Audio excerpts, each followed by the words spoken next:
The nurse leaned in close, like she wasn't supposed to. For a second I thought she was going to say something. Instead, she slipped something into my hand and walked away. Fast. Too fast. I opened my palm. A folded note. Just 2 lines. Check the cameras. And don't come back. My stomach dropped. I looked up immediately. She was gone. Not down the hall. Not at the desk. Gone. Like she knew she couldn't be seen. I turned toward the glass window. My wife was still there. Unconscious. No movement. Machines keeping her alive. Everything looked normal. But now it didn't feel normal. Not even close. I'm Eric Lawson. 44. Married 16 years. I thought I knew everything about my life. About my home. About her. But that note. That wasn't random. That was a warning. And people don't risk their jobs. Unless something is very wrong. I stepped into the hallway. Didn't talk to anyone. Didn't ask questions. I pulled out my phone. Opened the camera app. My thumb hovered over the footage. Because once you see something like that, you don't get to forget it. I pressed play. And within seconds, my entire body went cold. Because someone was already inside my house. Before I ever called for help. The footage started 10 minutes before I called 911. I remember that time clearly. Because I was in the garage. On a call. Arguing about something small. Normal. Everything felt normal. But inside the house, it wasn't. The front door opened. Slow. No forced entry. No hesitation. Like whoever it was, knew exactly what they were doing. I leaned closer to the screen. The camera angle caught part of the hallway. Just enough. A man stepped inside. Face covered. Gloves. Calm. Too calm. He didn't rush. Didn't look around like a stranger. He walked straight in. Like he'd been there before. My chest tightened. Because there's only one way someone moves like that. They know the layout. He passed the living room. Didn't stop. Went straight toward the kitchen. Then disappeared from that camera. I switched angles. Back hallway. There he was again. Walking toward the bedroom. Toward her. I felt my grip tighten on the phone. Because at that exact moment, I remembered something. The call. The reason I was in the garage. She told me to take it outside. Said she needed quiet. Said she had a headache. That didn't make sense anymore. I kept watching. The man reached the bedroom door. Paused for 1 second. Then opened it. And walked inside. Right before she collapsed. I skipped ahead. My hands weren't steady anymore. Bedroom camera. The angle was partial. You could see the edge of the bed. The doorway. Nothing else. For a second. There was no movement. Then he stepped into frame. Slow. Controlled. My wife was sitting on the bed. Awake. Not scared. That hit me first. She wasn't reacting like someone surprised. She looked at him. Like she was expecting him. My chest tightened. Because that didn't fit anything I knew. He closed the door behind him. No rush. No panic. They stood there for a moment. Facing each other. No sound, of course. Just movement. Small. Measured. She said something. I could tell by her lips. Then he moved closer. Reached into his jacket. Pulled something out. Small. I leaned in. Trying to see. Trying to understand. He handed it to her. She looked down at it. Hesitated. Just for a second. Then took it. That's when everything in me went cold. Because she didn't fight. Didn't step back. Didn't hesitate again. She accepted it. Whatever it was. And a few seconds later, she collapsed. Right there. Like someone cut the power. The man didn't react. Didn't rush to help. He just stood there. Watching her on the floor. Like this was exactly what he came for. And that's when I realized. This didn't start with him. It started with her. I replayed that moment 3 times. Same result. She took something from him. Then she dropped. No struggle. No panic. Just over. I kept watching. Because the next part mattered more. The man didn't rush out. Didn't even look nervous. He crouched down beside her. Checked something. Her wrist. Her neck. Then he stood up. Walked to the nightstand. Opened the drawer. Like he knew exactly what was inside. That's when I felt it again. That cold feeling. Because this wasn't random. He wasn't guessing. He was following something. He pulled out a small bottle. Looked at it. Then placed it back. Exactly where it was. Clean. Controlled. Then he turned. And looked straight toward the camera. Not surprised. Not worried. Just aware. Like he knew it was there. And didn't care. That part stayed with me. Because people who are afraid don't do that. He walked out of the room. Same pace. Same calm steps. And a minute later, He was gone. Front door closed. No trace. I stared at the screen for a long time. Because one thing didn't make sense. This was an attack. Why no rush? If it was planned, why leave so clean? Then it hit me. This wasn't about getting in. It was about what came next. And whatever that was, I wasn't supposed to see it. Which meant one thing.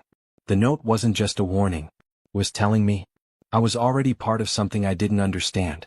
I didn't panic. Didn't run back into the room. Didn't confront anyone. I closed the app, locked my phone, and just stood there for a second, breathing, slow, because reacting now would ruin everything.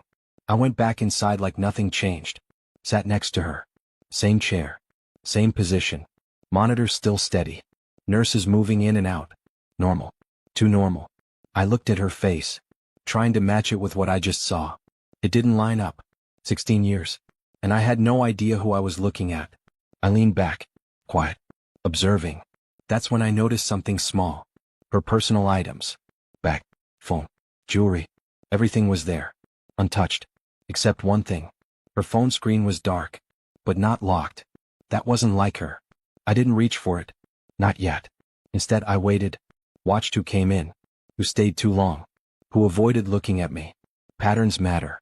People show things when they think you don't see. And I had already seen too much. After a few minutes, I stood up. Walked out again. Not rushed. Just like I needed air.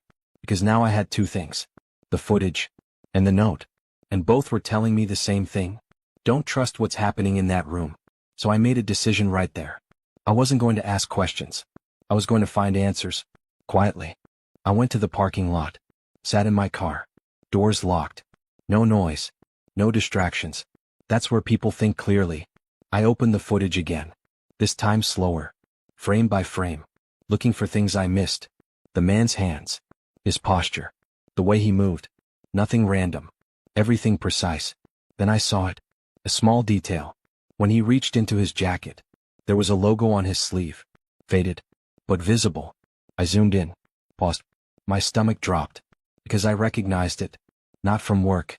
Not from TV. From her. A few months ago she mentioned a clinic. Private. Quiet. Specialized care, she called it. Said it wasn't a big deal. I didn't ask more. Now I knew I should have. I searched the name. Found the logo. Exact match. Same one on his sleeve. That's when it clicked. This wasn't a break-in. This wasn't random. This was medical. Controlled. Planned. And she knew him. Which meant this wasn't something done to her. It was something she arranged. I sat back. And still. Mind clear. Because now the question wasn't, who did this? It was, why did she do it? And more importantly, why was I never supposed to know? That's when I looked back at the note. Don't come back. Not a suggestion. A warning. Because whatever this was, it wasn't over yet. I didn't go back inside. Not right away. I sat there and made one call. Not to family. Not to friends. To someone who knows how to read things like this. A former colleague. Quiet. Discreet. I sent him a still from the footage. The logo. The man's sleeve. Nothing else. He didn't reply for 10 minutes. Then my phone rang. Where did you get this? He asked. Just tell me what it is, I said. Pause. Then he lowered his voice. That's not a normal clinic. My grip tightened. What does that mean? Another pause. They don't treat people, he said. They manage situations. I didn't ask what that meant. I didn't need to. Eric, he added, if they're involved, you need to stay away from whatever this is. I ended the call. Sat there for a long time. Then I understood something clearly. The note. The footage. The silence in that hospital room. It all pointed to the same thing. I wasn't supposed to be part of this. Not anymore. I stepped out of the car. Walked back toward the entrance. Stopped just before the doors. Looked inside. Same hallway. Same nurses. Same quiet. But now it felt different. Because now I knew. Whatever was happening in there was being controlled. Not treated. I turned around. Walked away. Didn't go back inside. Because for the first time since all this started, I listened to the warning. And that decision changed everything. I didn't go home. Not that night. I drove. No direction. Just distance.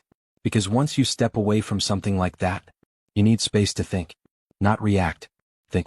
By morning I had a plan. I didn't contact the hospital. Didn't call her family. I let them assume I was still there. Still waiting. Still in the dark. Instead, I pulled every record I could. Insurance. Appointments. Billing. Quiet requests. No alerts. And that's when the pattern showed itself. The clinic. It wasn't listed as primary care. It showed up under something else. Consultation. Multiple visits. Months back. She'd been going there without telling me. Regularly. That wasn't an emergency.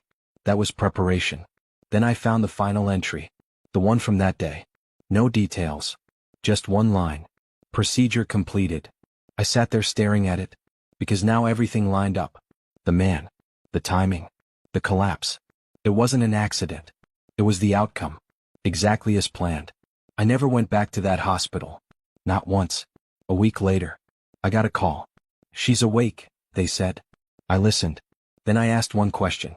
Did she ask for me? Pause. Then. No. I ended the call. And that was enough. Because sometimes the truth isn't loud. It's quiet. Clear. Final. I didn't go back. And I never will.